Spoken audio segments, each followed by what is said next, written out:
E se boa parte da história que a gente conhece for, na verdade, uma grande invenção? E se, bem debaixo dos nossos pés, existirem as ruínas de um império global, magnífico, com tecnologia avançada? Um império que foi deliberadamente apagado dos livros e dos mapas.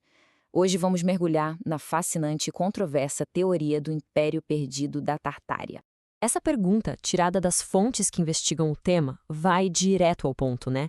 Ela desafia a gente a questionar absolutamente tudo o que aprendemos. A teoria da Tartária não sugere só um errinho aqui ou ali na história. A ideia é que a nossa realidade foi construída sobre as ruínas de uma outra civilização, uma civilização global que foi completamente esquecida. Então, por onde os defensores dessa teoria começam a procurar evidências? Eles argumentam que não precisa de máquina do tempo. A prova estaria em todo lugar, num legado de pedra que vemos todos os dias, mas que talvez nunca tenhamos realmente visto de verdade. O ponto central aqui é a escala e a velocidade. A história oficial nos conta que esses edifícios colossais, cheios de detalhes, foram erguidos super rápido, com carroças puxadas a cavalo.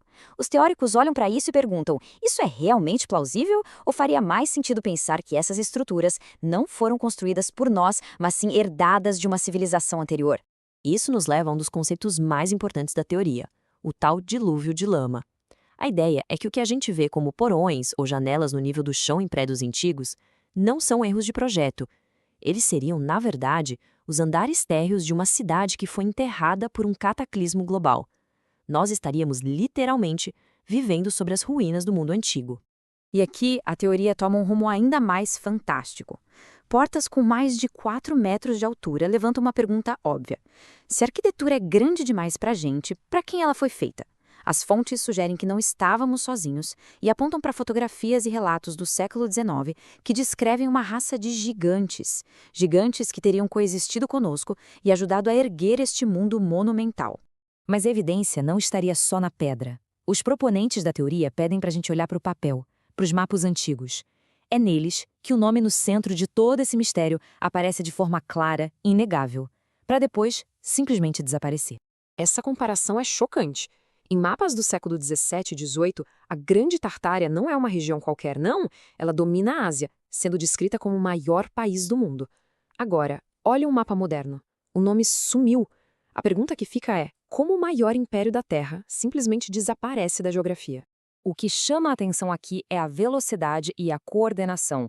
Não parece um processo natural de mudança de nomes. Em menos de 80 anos, um império que dominava os mapas foi metodicamente apagado. E isso teria sido feito por cartógrafos de nações que, na teoria, eram rivais, o que sugere uma colaboração secreta em escala global. E não se tratava só de um nome no mapa. Documentos da época, como este Atlas de Bandeiras, mostram o símbolo da Tartária, um grifo, lado a lado com outras nações estabelecidas. Isso sugere que era uma entidade política real e reconhecida, não apenas um termo vago para terras desconhecidas. Então, se esse império existiu, como ele funcionava? Segundo as fontes, não era uma civilização primitiva. Pelo contrário, seria tecnologicamente muito mais avançada do que a história admite, com um domínio sobre energia e física que estamos apenas começando a redescobrir. A teoria propõe uma ideia radical. A arquitetura grandiosa que herdamos não era só para ser bonita, ela era funcional. As cúpulas, os pináculos e os obeliscos seriam, na verdade, antenas de uma vasta rede de energia livre, captando a eletricidade da própria atmosfera e distribuindo sem usar fios. Uma tecnologia que tornaria toda a nossa infraestrutura de cabos e combustíveis fósseis primitiva e desnecessária.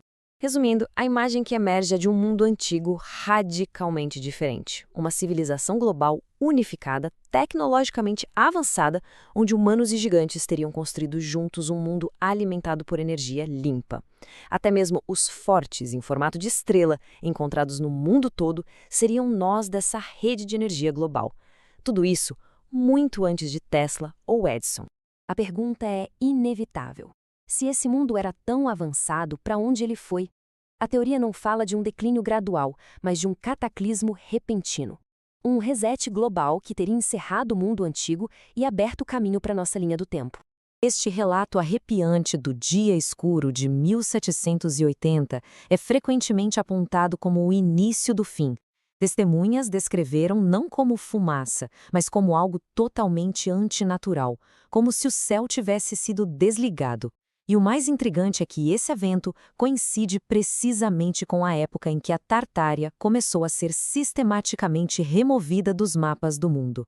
Mas o dia escuro teria sido apenas o começo. A teoria propõe que a destruição não foi um único evento, mas uma série de cataclismos, uma campanha deliberada ao longo de décadas para destruir fisicamente o mundo antigo e apagar sua história. E é aqui que a teoria se torna ainda mais ousada, reinterpretando eventos históricos que todo mundo conhece. O grande incêndio de Chicago, os bombardeios da Segunda Guerra Mundial, não teriam sido acidentes ou simples atos de guerra, mas demolições controladas e direcionadas, com o objetivo de destruir os últimos vestígios da arquitetura e da infraestrutura da Tartária. Mas destruir os edifícios não era suficiente. Era preciso destruir a memória. Após o cataclismo físico, teria começado o encobrimento intelectual, um esforço coordenado para reescrever a história e apagar qualquer menção ao Império Perdido. O plano de encobrimento teria sido multifacetado e engenhoso.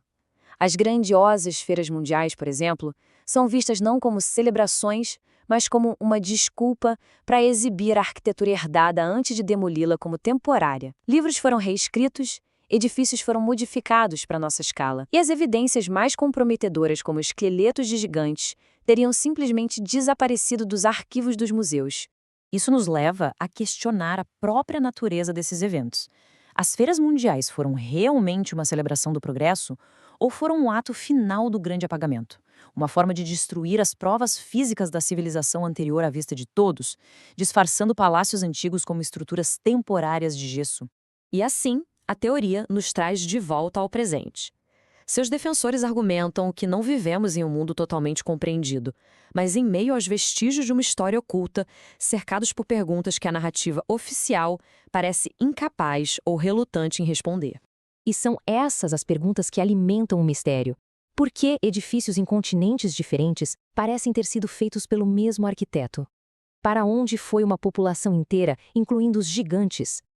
Por que a arqueologia convencional ignora essas anomalias? E talvez o mais importante, por que nações rivais colaborariam num encobrimento tão massivo? Cada pergunta sem resposta aponta para um mistério ainda maior. No final, explorar a teoria da Tartária nos deixa com esta pergunta fundamental. Não se trata de acreditar cegamente, mas de olhar para o mundo ao redor com novos olhos. De reconhecer que as pedras, os mapas antigos e as lacunas da nossa história podem estar contando um conto diferente do que nos foi dito. A verdadeira pergunta não é se a Tartária existiu, mas o que mais nós não sabemos sobre o nosso próprio passado?